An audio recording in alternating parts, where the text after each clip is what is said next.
रात का वक्त था और घड़ी में अभी अभी 1 बजने थे। हाईवे पर मेरी कार चल रही थी और दूर दूर तक कोई इंसान नहीं, बस सड़क पर फैली हुई पीली स्ट्रीट लाइट की धुंधली रोशनी और अंधेरा था।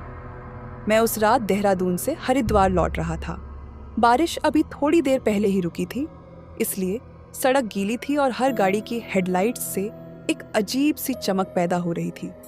लेकिन मेरी कार के अलावा वहाँ कोई और गाड़ी नहीं थी।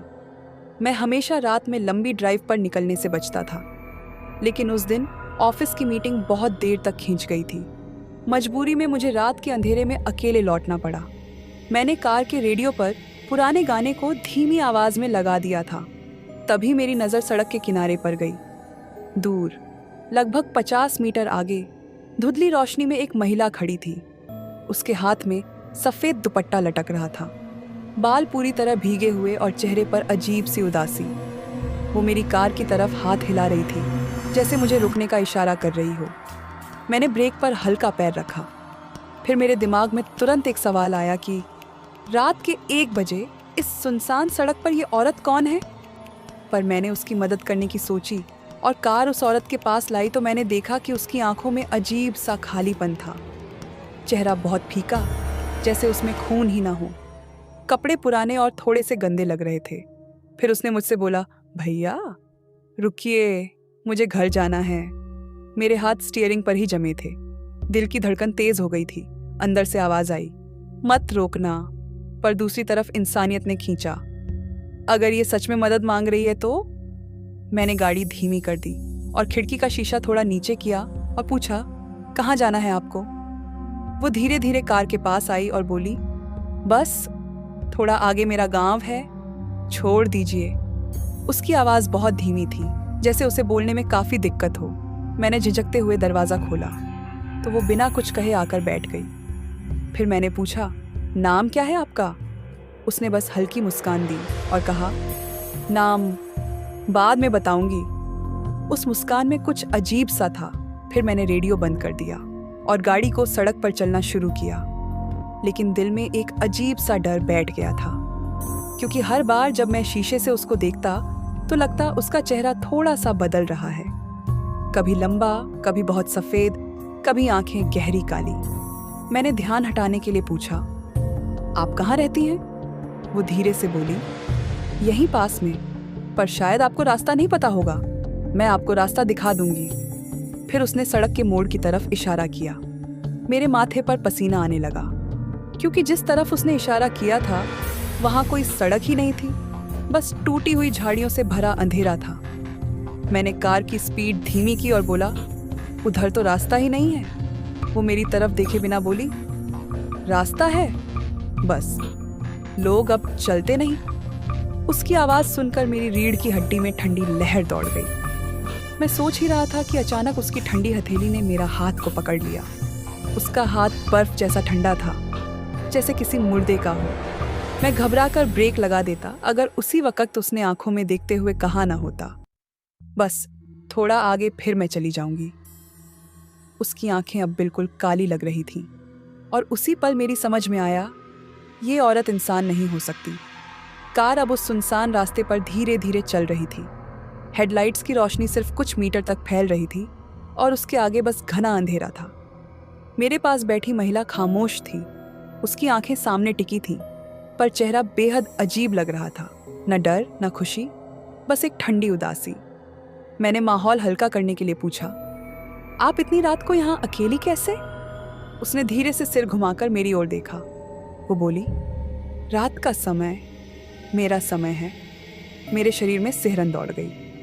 क्या मतलब? मैंने हकलाते हुए कहा। वो हल्के से मुस्कुराई, वही अजीब मुस्कान। कुछ बातें पूछनी नहीं चाहिए, बस सुन लेनी चाहिए। उसकी आवाज़ कार के अंदर गूंज रही थी। मुझे लगा जैसे शब्दों के साथ ठंडी हवा भी बह रही हो। कार अब सड़क से हटकर एक संकरी पगडंडी पर आ गई थी। मुझे साफ दिख रहा था कि ये रास्ता अक्सर इस्तेमाल नहीं होता। झाड़ियाँ दोनों तरफ से सड़क को दबा रही थीं और कभी कभी झाड़ियों की शाखाएं मेरी कार पर खरोंच की आवाज़ भी कर रही थी। आपका घर यहीं है? मैंने पूछा। वो बोली, हाँ, यहीं पास एक पुराना गांव है, बहुत लोग अब वहाँ नहीं रहते। उसकी बातों से ज्यादा मेरा ध्यान उसकी परछाई पर जा रहा था। हेडलाइट्स की रोशनी जब डैशबोर्ड से टकराती तो उसकी परछाई कभी लंबी हो जाती, कभी छोटी। एक पल के लिए मुझे लगा कि उसकी परछाई गायब हो गई है। मैंने घबराकर शीशा देखा। वो अब भी मेरे बगल में बैठी थी, पर सीट पर उसके कपड़ों से पानी टपक रहा था। पर बाहर बारिश तो काफी देर पहले रुक चुकी थी। मैंने साहस जुटाकर फिर पूछा, आपका नाम तो बता दीजिए। उसने मेरी तरफ देखा। इस बार उसकी आंखों में चमक थी, जैसे किसी जंगली जानवर की आंखों में होता है। नाम की क्या जरूरत है? मेरे होंठ सूख गए। फिर मैंने पूछा, कम से कम मुझे ये तो पता हो कि किसको छोड़ने जा रहा हूं। फिर उस औरत ने धीरे से कहा, लोग मुझे राधा कहते थे। सुनते ही मैंने उसकी बात पकड़ ली और कहा, मतलब अब लोग नहीं कहते? उसने कोई जवाब नहीं दिया, बस खिड़की से बाहर अंधेरे में घूरती रही। मैंने गौर किया, उसकी सांसों की आवाज नहीं आ रही थी। थोड़ी देर बाद कार के शीशे पर धुंध जमने लगी। राधा जी, आपका घर कितनी दूर है? मैंने हिम्मत करके पूछा। उसने बहुत धीरे से कहा, बस मोड़ के बाद, जहां लाल मंदिर है वहीं उतर जाऊंगी। मैंने सिर झुकाकर बाहर देखा और आगे जो दिख रहा था उसने मेरे हाथ कांप जाए। सड़क के बीचों बीच एक टूटा हुआ पुराना मंदिर खड़ा था। उस पर कोई रोशनी नहीं थी, पर लाल रंग की उखड़ी दीवारें चांदनी में भयानक लग रही थी। मंदिर का दरवाजा टूटा हुआ था और अंदर गहरा अंधेरा। मंदिर के सामने आते ही अचानक कार अपने आप धीमी हो गई। मैंने एक्सीलरेटर दबाया, लेकिन गाड़ी मानो किसी ने रोक दी हो। राधा ने मेरी तरफ देखा और फुसफुसाई, यहीं उतरना है मुझे। उसकी आवाज अब इंसानी नहीं लग रही थी, जैसे किसी गहरी कुएं से आ रही हो। मैंने कांपते हुए कहा, पर यहाँ तो कोई घर नहीं है। वो मुस्कुराई। उसकी मुस्कान खून जमा देने वाली थी। घर, यही तो है। और अगले ही पल उसके होंठों से हल्की हंसी निकली, पर वो हंसी कार के अंदर नहीं, मेरे कानों के भीतर गूंज रही थी। मैंने घबरा कर बाहर देखा। मंदिर की टूटी दीवारों पर किसी ने लाल खून से लिखा था, सो जाओ। मैंने तुरंत ब्रेक मारा। पलट कर देखा तो कार से वो महिला गायब थी। सिर्फ उसकी भीगी हुई दुपट्टे की गंध और सीट पर पानी पड़ा था जो उसकी कपड़ों से गिरा था। मैंने आंखें मलकर फिर से देखा। कार की पैसेंजर सीट पर कोई नहीं था, सिर्फ भीगी सीट और एक ठंडी नमी जो मेरी हड्डियों तक उतर चुकी थी। दिल इतनी तेज धड़क रहा था कि कानों में उसकी आवाज सुनाई दे रही थी, अभी तो यहीं बैठी थी, तो कहाँ गई? मैंने कार के दरवाजे खोले, बाहर उतरने की हिम्मत की। रात का अंधेरा और गहरा हो चुका था। चांद बादलों में छिप गया था। सिर्फ टूटा हुआ मंदिर मेरे सामने खड़ा था। मंदिर के दरवाजे पर वही लाल अक्षर चमक रहे थे, सो जाओ। मैंने हाथ से उन अक्षरों को छूने की कोशिश की, तभी पीछे से पत्तों की खड़खड़ाहट हुई। मैंने मुड़कर देखा, एक पगडंडी मंदिर के पीछे की ओर जाती थी, घास फूस से ढकी, जैसे सालों से कोई वहां चला ही ना हो। मेरे दिमाग ने कहा, तुरंत कार में बैठकर निकल जा, लेकिन दिल ने खींचा, अगर ये औरत सच में इंसान थी और किसी मुसीबत में है तो। मैंने मोबाइल निकाला, पर मोबाइल में कोई नेटवर्क नहीं था। चारों तरफ बस सन्नाटा था। मैं धीरे धीरे पगडंडी की ओर बढ़ा। हर कदम पर ऐसा लग रहा था जैसे किसी की नजरें मेरी पीठ में चुभ रही हों। करीब 200 मीटर चलने के बाद झाड़ियों के बीच से एक खुला मैदान दिखा। मैदान के बीचों बीच कुछ टूटी फूटी झोपड़ियां थीं और पूरा इलाका देखकर ऐसा लग रहा था जैसे किसी मृत गांव का हिस्सा हो। इस इलाका की घोड़ियों के दरवाजे टूटे, दीवारें काली हो चुकी थी। कहीं कोई इंसान नहीं था, बस हवा में सदन की गंध और सन्नाटा था। मैंने डरते हुए एक झोपड़ी के अंदर झांका। अंदर फर्श पर राख और टूटी लकड़ियां पड़ी थी, लेकिन दीवार पर कुछ लिखा था, राधा। मेरे पैर जम गए। यही नाम उसने बताया था। अचानक मुझे लगा कोई मेरे पीछे खड़ा है। मैंने धीरे धीरे सिर घुमाया और वहीं झोपड़ी के दरवाजे पर वो महिला खड़ी थी, राधा। उसका चेहरा अब साफ दिख रहा था और मैंने इस बार उसका चेहरा ध्यान से देखा तो वो बिल्कुल फीका और पीला था, होंठ नीले और आंखें गहरी काली। वो मुझे घूर रही थी। तुम यहाँ क्यों आए? उसकी आवाज गूंजी। मैंने कांपते हुए कहा, आप कार में बैठी थी, अचानक गायब हो गई। मैं सिर्फ। उसने मुझे बीच में ही रोक दिया। मैंने कहा था मोड़ तक छोड़ देना। उसके शब्दों में गुस्सा था और तभी हवा अचानक ठंडी हो गई। झोपड़ी के दरवाजे अपने आप हिलने लगे। आप कौन हैं? मैंने चीखते हुए पूछा। ये जगह, ये गांव, ये सब क्या है? वो धीरे धीरे मेरी ओर बढ़ी। उसके पैरों से जमीन पर पानी टपक रहा था। हर कदम पर मिट्टी गीली होती जा रही थी। वो फुसफुसाई, ये गांव अब जिंदा नहीं है। यहाँ सिर्फ हम रहते हैं जो रात 1 बजे जागते हैं। मेरा गला सूख गया। हम कौन? उसने झोपड़ी की ओर इशारा किया और उसी पल मुझे लगा जैसे झोपड़ियों के दरवाजों से कई परछाइयां बाहर आ रही हैं। बूढ़े, बच्चे, औरतें, सबके चेहरे अधूरे, आंखें खाली। उनकी देह पारदर्शी थी, जैसे धुएं से बनी हो। सब एक सुर में बुदबुदाने लगे, सो जाओ, सो जाओ। मैंने चिल्लाकर पीछे हटना चाहा, लेकिन राधा ने मेरा हाथ पकड़ लिया। उसकी पकड़ इतनी मजबूत थी कि मेरी हड्डियां चरमराने लगीं। वो झुककर मेरे कान में बोली, अब तुम भी हमारे साथ रहोगे, रात 1 बजे, हमेशा। उसकी उंगलियां मेरी कलाई में ढसी जा रही थीं। ऐसा लग रहा था जैसे किसी लोहे की जकड़न में फंस गया हूं। छोड़ो, मुझे छोड़ो। मैंने पूरी ताकत से झटका दिया, पर वो मुस्कुराई, वही मौत जैसी मुस्कान। आसपास की परछाइयां करीब आ रही थीं। उनके चेहरे धुंधले, आंखें खोखली। सबकी जुबान पर वही एक शब्द, सो जाओ, सो जाओ। मैं पूरी ताकत से झोपड़ी से बाहर भागा। खेतों के बीच अंधेरे में ठोकर खाकर गिर पड़ा। गला सूख चुका था, सांसें टूट रही थीं, लेकिन पीछे से कदमों की आवाज लगातार पास आ रही थी। वो औरत, राधा। अचानक मेरे सामने जमीन पर एक टूटी हुई चिट्ठी उड़कर आ गिरी। बारिश में भीगी, आधी सड़ी हुई। मैंने कांपते हाथों से उठाई। उस पर लिखा था, 7 जून 1998, आज फिर गांव में दंगे भड़क गए। लोग कह रहे हैं कि इस गांव की औरतें चुड़ैल हैं। राधा को पकड़कर मंदिर के सामने बांध दिया है। सब मिलकर आग लगाने वाले हैं। वो चिल्ला रही है कि उसने कुछ नहीं किया, लेकिन किसी ने नहीं सुना। मेरे होश उड़ गए। राधा को जिंदा जलाया गया था और शायद पूरा गांव भी उसी आग में खाक हो गया। मैंने सिर उठाकर देखा। अब परछाइयां और पास आ चुकी थीं। उनके चेहरे जलने से काले फटे फटे लग रहे थे। उनकी आंखों से धुआं निकल रहा था। राधा धीरे धीरे मेरी ओर बढ़ी। उसकी आंखों से आंसू बह रहे थे, पर होंठों पर हंसी थी। देखा, उन्होंने मुझे जला दिया। मैंने कुछ नहीं किया था, फिर भी सबने मुझे चुड़ैल कहा। उसकी आवाज में दर्द और नफरत दोनों थे। और अब हर रात 1 बजे मैं इस सड़क पर खड़ी होती हूँ, किसी न किसी को रोकती हूँ, क्योंकि मेरी आखिरी सफर अधूरी रह गई थी। मैं घर नहीं पहुँच पाई थी। उसके शब्दों ने मेरे पैरों से जमीन खींच ली। तो तुम इंसान नहीं हो? मैंने हकलाते हुए पूछा। वो चीखी, मैं इंसान थी, लेकिन इंसानों ने ही मुझे जला दिया। अब मैं सिर्फ आग और रात हूँ। तभी मंदिर की घंटियां अपने आप बज उठी। चारों तरफ डरावनी गूंज फैल गई। गांव की परछाइयां एक साथ चिल्लाईं, सो जाओ, हमारे साथ सो जाओ। मेरे पैरों तले जमीन कांपने लगी। ऐसा लगा जैसे पूरा गांव राख से फिर जिंदा हो रहा है। झोपड़ियां खड़ी हो रही थीं, लोग आग में जल रहे थे और राधा बीचों बीच खड़ी हंस रही थी।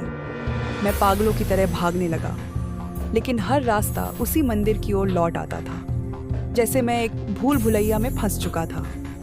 राधा की आवाज पीछे से गूंज रही थी, क्यों भाग रहे हो? तुम्हें भी वही करना है जो सबने किया। सो जाओ और हमेशा के लिए हमारे साथ रहो।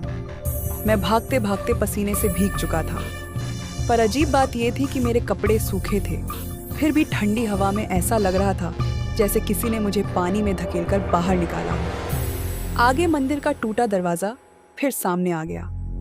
मैंने गालियों में बुदबुदाते हुए पीछे मुड़कर देखा। वही पगडंडी। फिर भागा, फिर मंदिर। ये जगह मुझे बाहर ही नहीं जाने दे रही थी। राधा की हंसी पूरे गांव में गूंज रही थी। वो अब सामने नहीं दिख रही थी, पर उसकी आवाज हर तरफ से आ रही थी। क्यों डर रहे हो? तुम्हें तो मेरी मदद करनी थी, मुझे घर छोड़ना था। मैंने कांपते हुए चिल्लाया, तुम इंसान नहीं हो, तुम भूत हो। अचानक झोपड़ियों की खिड़कियां एक एक करके खुली। अंदर से सड़े हुए चेहरे झांकने लगे, जले हुए होंठ, राख जैसे बाल और खाली आंखें। सब एक साथ बोले, वो इंसान थी, तुम जैसे, पर तुम जैसे ही लोगों ने उसे जला दिया। मैं पीछे हटने लगा, लेकिन तभी मेरे पैर किसी चीज से टकराए।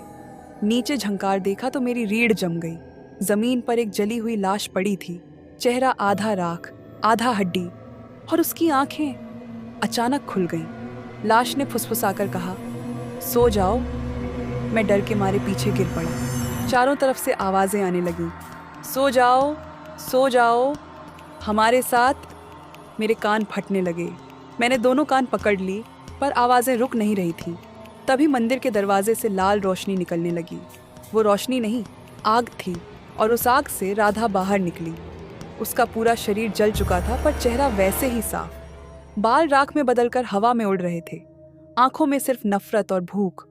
वो मेरे करीब आई और बोली, तुम्हें क्यों डर लग रहा है? मैंने तो सिर्फ इंसाफ मांगा था। अब इंसाफ यही है कि हर रात 1 बजे कोई ना कोई मेरे साथ इस गांव में फंसा रहेगा। मैंने कांपते हुए कहा, नहीं नहीं, मुझे छोड़ दो। वो हंसी। उस हंसी ने मेरा कलेजा फाड़ दिया। छोड़ना मेरे बस में नहीं, क्योंकि अब तुमने मेरा चेहरा देख लिया है। अब तुम भी इस गांव का हिस्सा हो। मैंने चीखकर अपनी जेब से मोबाइल निकाला। अभी भी नेटवर्क नहीं, लेकिन स्क्रीन पर एक अजीब नोटिफिकेशन दिखा।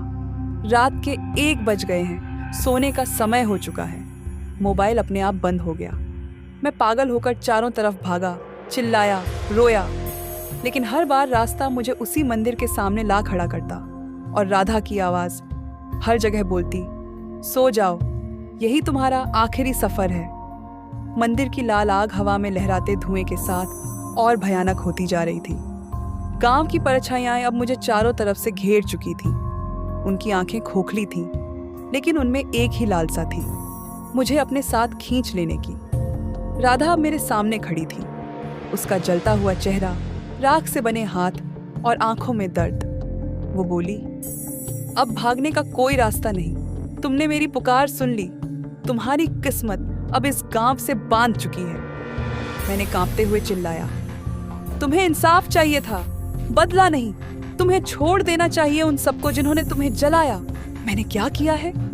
वो ठंडी हंसी हंसी, तुम्हारा अपराध यही है कि तुम इंसान हो, और इंसान ने ही मुझे मौत दी थी। अब हर इंसान मेरा कर्ज चुकाएगा। उसके इशारे पर गांव की आत्माएं धीरे धीरे मेरी ओर बढ़ने लगी। उनकी उंगलियां ठंडी थीं। हर स्पर्श से मेरा शरीर सुन्न पड़ रहा था। मैंने चीखते हुए अपने सीने पर हाथ मारा। जेब में गाड़ी की चाबी थी। मुझे अचानक याद आया, मेरी कार। मैंने पूरी ताकत से परछाइयों को धक्का दिया और भागा। पैरों के नीचे की जमीन जैसे कीचड़ में बदल गई थी। हर कदम मुझे नीचे खींच रहा था, लेकिन किसी तरह मंदिर के बाहर आ पहुंचा। गाड़ी अंधेरे में खड़ी थी। दरवाज़ा खोला, सीट पर बैठा और चाबी घुमाई। इंजन नहीं स्टार्ट हुआ। बार बार कोशिश की, कुछ नहीं। तभी रियरव्यू मिरर में मैंने देखा, राधा ठीक मेरे कार के पीछे खड़ी थी। उसकी आंखें अब 2 लाल अंगारों जैसी थीं। वो धीरे धीरे आगे बढ़ी, हाथ कार के बोनट पर रखा, और गाड़ी अपने आप हिलने लगी। भाग नहीं सकते, सो जाओ, उसकी आवाज़ धुएं में गूंजी। मैंने पूरी जान लगाकर चाबी घुमाई। इंजन दहाड़ा, गाड़ी स्टार्ट हो गई। मैंने तुरंत एक्सीलरेटर दबाया। गाड़ी चीखते हुए आगे बढ़ी।